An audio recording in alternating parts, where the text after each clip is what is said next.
Gray? You might want to let him down. No, don't let him down. Hold on to the tiger, Gray. Oh, he's not happy. He's happy. All right. Now there's a little chuff sound. That little sound is his way of saying, "Hi, I'm a friend. I won't kill you. Don't kill me." You're an FOB, huh? There you go. Orion. There we go. Feeling better now? Yeah, it's all good. Yeah. Very good. It's so funny. Just a little. Oh, well, boy. fortunately we have Jungle Josh here, our education Jungle curator. He can Josh. help me You know out. what I'm So. starting to feel like on that old Mutual of Omaha show, where Jim, the old guy, who's the old guy in the boat? Marlon Perkins. Yeah, and then I'm like Marlon Perkins, and then you're Jim. You're out in the water with the alligator. You're leaning on the desk smoking a pipe, and I'm wrestling the gear. You're out Okay, there. that sounds good. I got a little nervous, Gray. By the way, I should tell you what's going on here. Grey Stafford is here. He's a Wildlife World Zoo and Aquarium representative, and he's here with his little tiger Orion, named after the constellation. Was he born under the sign of I don't know what I'm not sure. But now is he a little bit tired, or is he crabby? Is he cranky? He's 2 months old. He's 2 months old, a little baby. So yeah, hungry? they eat and they sleep and they poo, and he's just getting at an age where he starts to play a little bit more than usual. I see. But he's tuckered out already, so his body's growing. So you can't blame him. No, but then as soon as you say that, he'll turn around and he'll jump on you. And, I heard him. I heard him about to jump on me. I was a little nervous.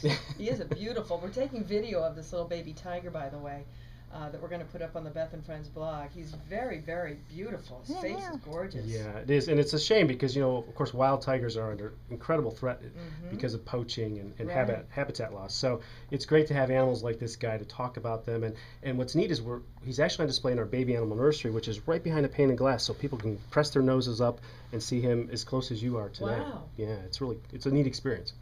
I feel like breaking into song right now. If I could talk to the animals. You know that song, don't you, Greg? I do. How long have you been with the Wildlife World Zoo and Aquarium? 10 out of the last 12 years. I took a couple years off to go manage some dolphins in Hawaii. Wow, that must have been cool. It was very cool. Well, I started at SeaWorld in Ohio, so that's my background with marine mammals. So it was kind of fun. SeaWorld of Ohio?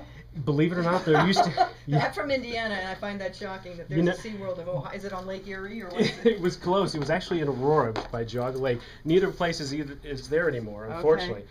But I think the whole point was to draw from Pittsburgh and Chicago and New York and so forth. Sure. But it was a great place to start my career. But it's been a lot of fun at Wildlife World, and in fact, I think one of my predecessors, John Summers, used to come in years ago. So oh yeah, we used to give John a real hard time. He was a good sport.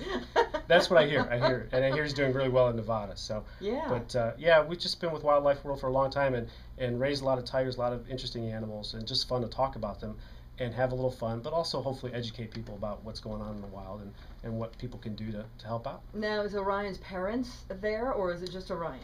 They are there. His mother's on display. We tend to raise them from almost day one. What we find is that by raising animals like this guy, first of all, it's a great ambassador for a species, but it also helps to manage them as an adult. This is not an animal that's going to be released back in the wild because, frankly, there is no wild to release him to. And so by raising them around people, it takes some of the natural fear of humans away. He would be in danger. He would. He absolutely. Now, obviously, if this was an animal that we were going to release back to the wild, we would do things very, very differently. Yes. But because of that, even though he's not a pet and he'll never be a pet, he's a little less fearful of human caretakers, for example. We live out by Luke Air Force Base. We have jets flying overhead. We have feed trucks drive by. All of those things we can introduce to him as a youngster so that it's easier to manage him as an adult. And that way we can train him to give us blood from his tail. We can weigh him on a scale. We can do all sorts of things through protective barriers because there's that initial trust there between keeper and animal. Now, his home would be in Africa, somewhere in Africa. They're actually Asia. You're thinking probably more of the lions and leopards, and that's for Africa. But all of the big feline species around the world are in big trouble. Even our cougar here in North America. Now, I've been to Scottsdale. An old cougar problem. That is true. The western cougar is fine and well, but the one in the eastern United States, those are actually listed as extinct. Wow. Just recently, this past spring, the government finally said yes, there are no native cougars in the eastern United States.